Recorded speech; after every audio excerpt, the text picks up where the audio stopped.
የእግዚአብሔር እኛን የወደደበት አምላክ እኛን ያፈቀረበት የፍቅሩን መጠን እዩ፣ ተመልከቱ። ዘኃጥአንነ ክርስቶስ ሞተ በእንቲአነ። እኛ ኃጢአተኞች ሳለን በደለኞች ሳለን ክርስቶስ ስለኛ ሞተ።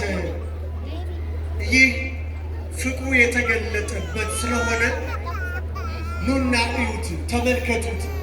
የፍቅሩን ጥልቀት፣ ስፋት፣ ርዝመት የሆነልንን ውለታ አስቡት ስላለን በዚሁ ኃይለ ቃል ቅዱስ ጳውሎስ በሮም ለነበሩት ምዕመናን እንዲሁም በክርስቶስ ኢየሱስ ላመኑ በአብ በወልድ በመንፈስ ቅዱስ ስም ለተጠመቁት አማኞች በጊዜው ለሮማውያን ኋላ ግን በዓለም ሁሉ ላሉት በክርስቶስ ኢየሱስ ላመኑት የእግዚአብሔር ቃል ሰማይና ምድር ሲያልፍ ቃሉ የማያልፍ ሰማይ ወምድር ያህልፍ ወቃሌ የሰ እያህልፍ ቃል ሰማይና ምድር ያልፋል፣ ይህ ቃል ግን ጸንቶ ስለሚኖር ዛሬም ድረስ የጸና ዛሬም ድረስ የሚያጽናና ዛሬም ድረስ የሚመግር ዛሬም ድረስ የሚኮረኩር ቃል ስለሆነ የሰዎች ቃል ይገደባል፣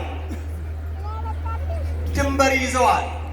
የእግዚአብሔር ቃል ግን ከአጽናፍ አጽናፍ ሳያረጅ ማለዳ ማለዳ አዲስ እንደሆነ ፍጥረቱን እያደሰ ፍጥረቱን እየቀደሰ ይኖራል። ቅዱስ ጳውሎስ እኛንም ጭምር እዩት የእግዚአብሔርን ፍቅር ለእኛ የሆነውን ስለ እኛ በደለኞች ሳለን ኃጢአተኞች በሶበ እንዘ ጸሩንህነ ለእግዚአብሔር ተሳሃለነ በሞተ ወልዱ።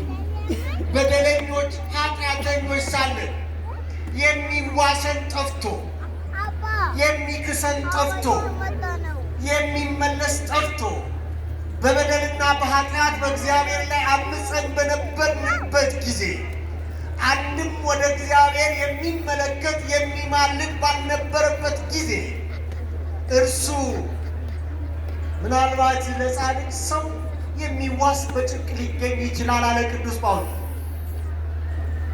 ስለ በጎ ሰው ስለ መልካም ሰው ዋስ መሆን የሚችል እንደው በመከራም ሊገኝ ይችላል። ግን ስለ ጠላቱ ስለ በደለኛ ስላመፀበት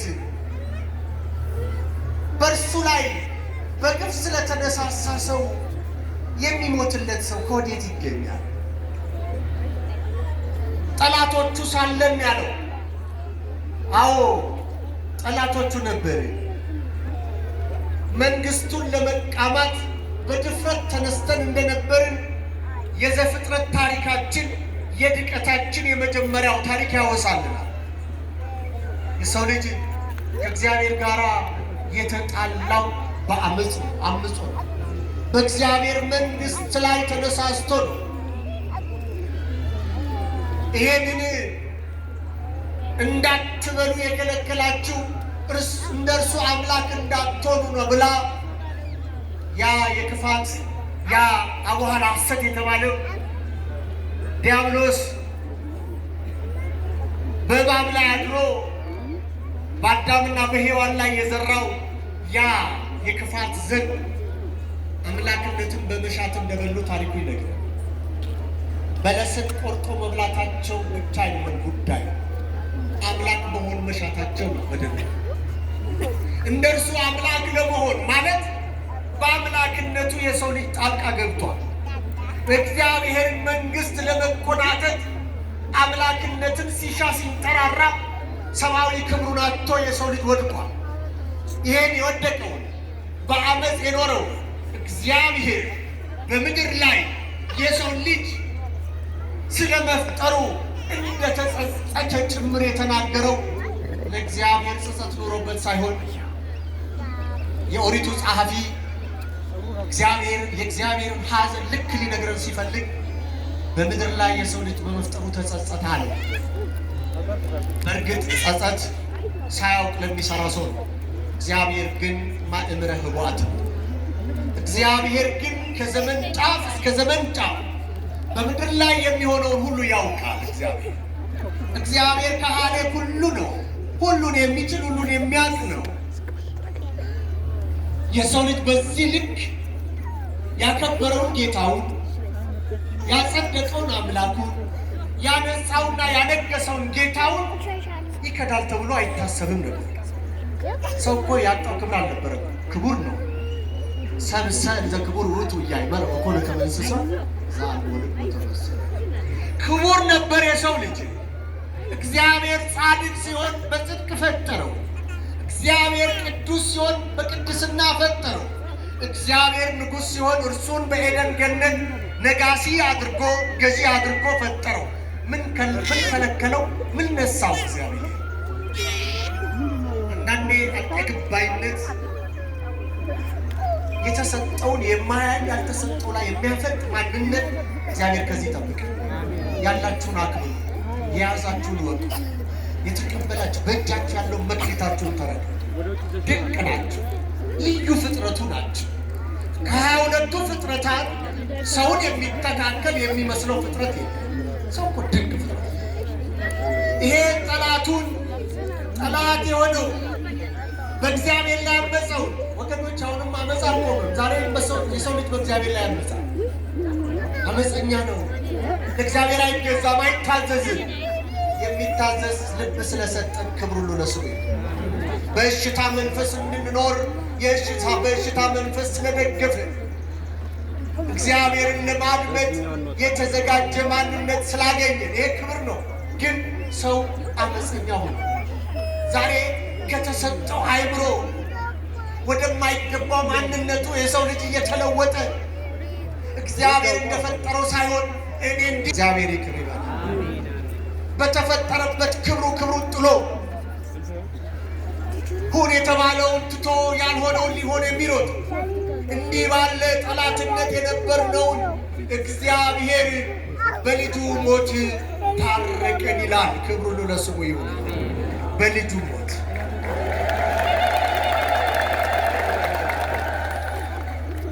ለኃጢአተኛ ለበደለኛ በበደል ላለነው እኛ የምንወደድበት ደም ግባት ላልነበረን ለእኛ የምንስብበት በጎ መዓዛ ላልነበረን ለእኛ ነገር ግን ድንግሊቱ ከፊት ሆና የእሷን መዓዛዋን ደም ግባቷን ወዶ በእርሷ ውስጥ አይቶን እግዚአብሔር የገባውን ኪዳን ሳይረሳ ለአባታችን ለአብርሃም ለልጁም ለይስሐቅ ለያዕቆብ የማለውን መሐላ ሳይረሳ ኪዳኑን አስቦ ከድንግል ተወልዶ ተፈጸመ ተስፋቦ በማርያም ድንግል ወበቀራንዮ ተተክለ መድኃኒት መስቀል እንዳሉ እነሆ ዛሬ አዳኛችን መድኃኒታችን ክርስቶስ ኢየሱስ ስለ መተላለፋችን ስለ በደላችን ደቆ ስለ ኃጢአታችን መከራ ተቀብሎ የሁላችንም በደልና ኃጢአት በራሱ ላይ አኑሮ እኛ ቀና ብለን እንሄድ ዘንድ ስለ በደላችን ተላልፎ ተሰጥቶ ተሰቅሎ ሙቶ አዳነ። ክብር ይሁን ለስሙ። ይክበር ይመስገን። ዛሬ ይህን ውለታ ባልጀምረው ደስ ይለኝ። ስለ ክርስቶስ ውለታ አባይ አይደለም ውቅያኖስ ውስጥ የጫፉ ላይ መነካካት ያክል ነው። ስንቱን ተናግረን ስንቱን አስታውሰን እናልፈዋለን። ይህ ዕለት እኔና እናንተ ብንዘምር በእርሱ ላይ ግን የጅራፍ መዓት ነው የወረደው። እኔና እናንተ ከብረን እንዲህ በምስጋና ቁመናል። እርሱ ግን በእኛ ሳያፍር እርቃኑን ቁሞ መከራ የተቀበለበት አእላፋት መላእክት ኪሩቤል ሱራፌል በምስጋና የሚያወድሱት ጌታ የሰው ልጅ ኃጢአተኛው ክፉ ባሪያ ግን እርሱ ላይ የተፋበት ቀን ነው። የኃጢአተኞችን ምራቅ ለእኔ ለእናንተ የተቀበለበት ነው። ታዲያ ቅድም ዘማሪያኑ ልጆቹም ሊቃውንቱም ሲዘምሩት የነበረ ስለኛ ፍቅሩን ትሕትናውን ለሰው ልጆች መዳን ያደረገው ነገር ብፁዕ አባታችን በዜማም ሲያዜሙ ቅድም በቅዳሴውም ሰምተናል። ሊቁ ቅዱስ ዮሐንስ አፈወርቅ ያነሳል። እርሱ ጌታ መላእክቱ በፊቱ ዓይናቸውን ሞልተው የማያዩት እሳ ለማየት የማይችሉት በሁለት ክንፋቸው ፊታቸውን እየሸፈኑ በውቱ ፊት ዝም እንደሚል በጋለ ወንጌሉም ልዑለ ቃል ነቢዩ ቅዱስ ኢሳይያስም ስለዚህ ከትውልዱ ማን አስተዋለ እያለ በእግዚአብሔር እንደተቀሰፈ እንደተቸገረ እስከምንቆጥረው ድረስ የሁላችንን በደል በራሱ ላይ ያኖረው ጌታ የክፉ የሰው ልጅ ተሰብስቦ ይሰቀል ግን በርባን ይፈታልኝ ወንበዴን አስፈትቶ ንጹሕን ጌታ አሳልፎ የሰጠበት እናስባለን። በኃይል በቁጣ ጎተቱት፣ እሱ ግን በፍቅር ተከተላቸው ይላል። ድንቅ ነው። ታዲያ ይሄ ይነገራል። ብፁዕ አባታችን ቅድም ሲያውጁ ሰምታችሁ አይ አፍ ወአይ ከናፍር ወአይ ልሳን ዘይትናገር ሕማማቲሁ ለወልድ የወልድን መከራ ምን አፍ ይናገረዋል? ምንስ አንደበት ምንስ ምላስ ሲሆን ይሄን የሚናገረው? ልብ ይከፈላል፣ ህሊናም ይመተራል። ወነፍስ ትርድ ወሥጋ ይደክም፣ ነፍስም ትንቀጠቀጣለች ትርዳለች። ስለዚህ ልታወራ ሥጋም ይደክማል ይላል። የክርስቶስን መከራ ማውራት አንችልም። ከአቅማችን በላይ ነው፣ ከቋንቋ በላይ ነው። ቋንቋ እንኳን ሊሸከመው የሚችልበት ትከሻ የለው። ይሄ ሁሉ ግን የሆነው ለማን ነው? ለማን ነው? በዚህ ልክ ንጹሕ ጌታ በደል የሌለበት ፀሐይና ጨረቃ እንኳን በፊቱ ንጹሐን ያልሆኑለት ንጹሕ ባሕሪ ቅዱስ ጌታ ከድንግል በነሳው ሥጋ ያን ሁሉ መከራ የተቀበለው ለእኔና ከመነገር በላይ ነው። ይሄ እንደምን ያለ ነው! ኦ ትሕትና ዘመጠነ ዝትሕትና አለ። ይሄ እንደምን ያለ ትሕትና ነው! እኛ የምንሸነፈው ጉልበት ስናጣ ብቻ ነው። እኛ የምንረታው አንደበት ስናጣ ብቻ ነው። የእኛ ጌታ ግን በሁሉ ፊት ዝም አለ። ኦ አርምሞት ዘመጠነ ዘአርምሞት አለ። ይሄ እንደምን ያለ ዝምታ ነው! ሊናገርበት የሚችል ብዙ ምክንያት ያለው ጌታ ዝም አለ። ስለ ሁላችን ተነካ። መነካት የማንፈልግ ልጆች ሰዎች እናስብ። ሲሰድቡት የኔና ያንተ ስድብ ስለነበረ ተሸከመ። ሲነቅፉት ነቀፌታው የኛ ስለነበረ ተሸከመ። ሲሳለቁበት ተሳልቆ የኔና የናንተ ስለነበረ ተቀበለ። ምን ትከፍሉታላችሁ? ምን ትሆኑለታላችሁ? እንዲህ የሆነላችሁ ጌታ ስለ ራስ ክብር የለም እንጂ እስቲ ናና ልብስን አውልቀህ እዚህ እርቃንን ቁም ብል ታደርጋለህ? በዚህ ፊት አላፈረብም ያንተ ጌታ። እስቲ አመስግነው።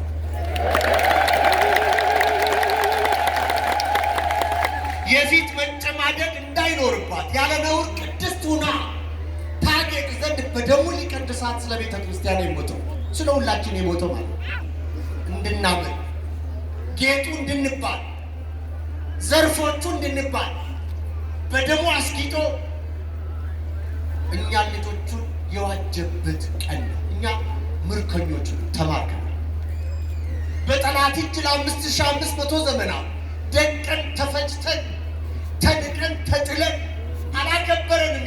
የወሰደን ተቀለደብን። ዘመናቱን ሁሉ በመሪር አገዛዝ በምርኮ ውስጥ ነበርን። የእኛ ጌታ ግን ያን ሁሉ ዋጋ ከፍሎ የባሪያዎቹን ዋጋ ከፍሎ ባሪያዎቹን አርነት አወጣ። እስቲ አታመሰግኑት? ይሄ ምልልታ የለም፣ ይሄም ዝማሬ አልነበረም። ይሄ ሁሉ ክብር የለም፣ ነጭ መልበስም የለም። እንደማቀቅን ነበር የምንኖረው። ግን አይምሰላችሁ፣ እቺ ብቻ አይደለም። ክብራችን በላይ ነው። ክብራችን አማኑኤል በደሙ የሰራልን የምንወርሰው መንግስት አለን። ከዚህ የበለጠ ይሄ መያዣ ቀብዳችን ነው። ለዚህ ዛሬ ውለታው ይነገራል። የትኛው በአውደ ምኩና ነው? በጲላጦስ ፊት ነው? ከሊጦስትራ እስከ ቀራንዮ ነው? ያ ሁሉ የሰው ልጅ ጨክኖ ምንም የሌለበት በእርጥቡ እንጨት እንደዚህ ከጨከኑ በደረቁማ እንዴት እያሉ እስኪታዘቡ በዚህ ልክ ያለ በደል ያለ ኃጢአት የመጨረሻው የክሳቸው እኮ ማጠቃለያ ምን ማለት እንዳለባቸው ሲያጡ ክርስቶስ ኢየሱስ ንጉሠ አይሁድ ብሎ ነው የጻፈው። ሌላ የሚባልበት ኃጢአት አልነበረም። ምንጊዜም ወንጀለኛ ሲሰቀል ወንጀሉ ከላይ ይጻፍለታል። ለክርስቶስ ግን ወንጀል አልነበረው። ወንጀሉ ማንን? እኔና እናንተ። የእኛን ወንጀል፣ የእኛን በደል፣ የእኛን ኃጢአት ነው ዋጋ የከፈለው ወገኖች። ስለዚህ ይቺን ዕለት እነዚህን ዋሉ ቀደም ልጆቹ እናወራለን፣ እንናገራለን የአምላካችንን ሂሩቱን፣ የአምላካችንን ፍቅሩን፣ የአምላካችንን ትሕትናውን በእኔ ፈንታ አልፈ ተሰጠ። እንግዲያው አላስረዝምም። አንድ ነገር ግን ማለት እፈልጋለሁ። እንዳልኳችሁ ዛሬ ውለታውን የሆነልንን እያንዳንዱን ነገር እናስብ ብለን ለመነጋገር በማንችልበት ሁኔታ ውስጥ ቆመን ነው የጀመርነው። ግን መዘንጋት ስለሌለበት ነው። ጌታ ከድል በኋላ ራሱ ከትንሣኤ በኋላ ራሱ ያሳየው እንዳይዘነጋ የፈለገው አንድ ነገር እንዳለ መጽሐፍ ቅዱስ ይነግራል። ደቀ መዛሙርቱ ርእዩ እደዌየ ወእገሪየ፣ እዩ እስቲ እጆቼ እግሮቼ፣ በወዳጆቼ ቤት የቆሰልኩትን ቁስሌ። ወደ ገዛ ወገኖቹ መጥቶ የገዛ ወገኖቹ ያደረጉበትን በገዛ ቤተሰቦቹ ስጋን ለብሶ በስጋ ተዛምዶ ስጋ ዘመዱን ዘመዳችንን አቁስለን አሰቃይተን አስጨንቀን በመሪር እጅግ በሚከፋ ምናልባትም ለመናገር ሳይሆን ለማሰብም በሚጨንቅ ሁኔታ ያንን ሁሉ በደል ያደረስንበት ያሳየን ነገር ቢኖር ቁስሉን ነው። ቁስሉ እንዳትረሱ ወገኖች። ይህን አንድ ነገር ማለት እፈልጋለሁ። ነገሬን ለመጠቅለል ቁስሉን እንድናስብ ያስፈልጋል። ጌታ በዕለተ ምጽአትም የወጉት እያዩ በክበበ ትስብእት በግርማ መለኮት ነው የሚመጣው። እጆቹ እንደቆሰሉ ቁስሉን እያሳየ ነው የሚመጣው። ያ ቁስል በዘመናት መረሳት የሌለበት ቁስል። ቁስሉን ማሰብ ለእኔ የሆነው ነው ብሎ የውለታው አሻራ ነው። ይሄን ውለታ የማይረሳ ደግሞ በኃጢአት ላይ በድፍረት ለመረማመድ አቅም ያጣል። ለእኔ ቆስለ፣ ለእኔ መከራ ተቀብለ እንዴት ይህን አደርጋለሁ? እንዴት ዋሻለሁ? እንዴት ክፋት ፈጽማለሁ? እንዴት አንተን አሳዝናለሁ? ስለ እኔ ሙተ፣ ስለ እኔ መከራ ተቀብለ፣ ስለ እኔ ተገርፈ፣ ስለ እኔ ተሳቀ። ቁስል ይታየኛል በሉት እስቲ ወገኖች፣ ቁስል ይታየኛል በሉ። ያለ ድፍረት ትኖራላችሁ ማለት ነው። ኃጢአት ላይ ሳትደፋፈሩ፣ ኃጢአትን ለማድረግ ሳትጨክኑ። የኃጢአትን ለማድረግ ስንጨክን የጨከንነው በክርስቶስ ኢየሱስ ቁስል ላይ ነው። በመድኃኒዓለም ቁስል ላይ ነው የጨከንነው። አንተ ነፃ እንድትወጣ፣ አንተ አርነት እንድትወጣ ቁሙ እንከ ወኢትሁሩ ዳግመ ውስተ ሐሩተ ቅኔ፣ ዳግም ወደ ባርነት ቀንበር አትመለሱ፣ ክርስቶስ ኢየሱስ ነፃ አውጥቷችኋልና። ነፃ ያወጣን ደምቶ ቆስሎ ሙቶ የማይሞተው ጌታ በስጋ በተዋህዶ የእኛ ጌታ ስለ በደላችን ሙቶ ሙስና መቃብርን አጥፍቶ በክብር የተነሳው ውለታውን እንዳንዘነጋ ጥቂት መልእክቴች ሁሌ ማስቡት። አንገታችሁ ላይ ያንጠለጠላችሁት መስቀል ውለታውን ለማስታወስ እንጂ ለጌጥ አይደለም። የተነቀሳችሁን ካላችሁ መከራውን እንድታስቡ እንጂ ለጌጥ ምልክት አይደለም። ሁሌም አንዘንጋው ወገኖች። በቃ እኔ እቺን ብቻ ከያዛችሁልኝ ይበቃኛል መልእክት። እንደው ሁሌ አባቴ ለእኔ ቆስለ በኃጢአት እንዳላሳዝን ከበደል እንድንርቅ ያደርገናል። ከኃጢአት እንድንመለስ ያደርገናል። እንዳንዳፈር ያደርገናል። በንስሐ እንድንመለስ ያደርገናል። ስለዚህ ዛሬ ያደላቸው እዛው ቀራንዮ፣ እኛም ያለን የት ነን? ደብረ ቀራንዮ ታሪካዊ ቦታ ነው። ይህን ቦታ ብዙ ዘመናት በአፄ ሳህለ ሥላሴ የተመሰረተ ታሪካዊ አንጋፋ የመጀመሪያው ታላቅ ቤተ ክርስቲያን ብፁዕ አባታችንም እውነት እላችኋለሁ ምናልባት ምን ያክል ቀናት እንደሆነ ምስጢር አላወጣም፣ በብዙ ቦታ የቀደሙ በዚህ ዕለት ብፁዕ አባታችንን በረከት የፈለጉ ጥያቄ ያቀረቡ ብዙ ነበሩ። ግን የአስተዳደር ጽሕፈት ቤቱንም የአባቶቻችን መልእክት ተቀብለው ዛሬ እኛም ታሪካዊ በሆነ በዚህ ቦታ ብፁዕነታቸውን በዚህ ተገኝተው ስለባረኳቸው እንኳን ደስ አላችሁ። እንግዲህ አባታዊ መመሪያ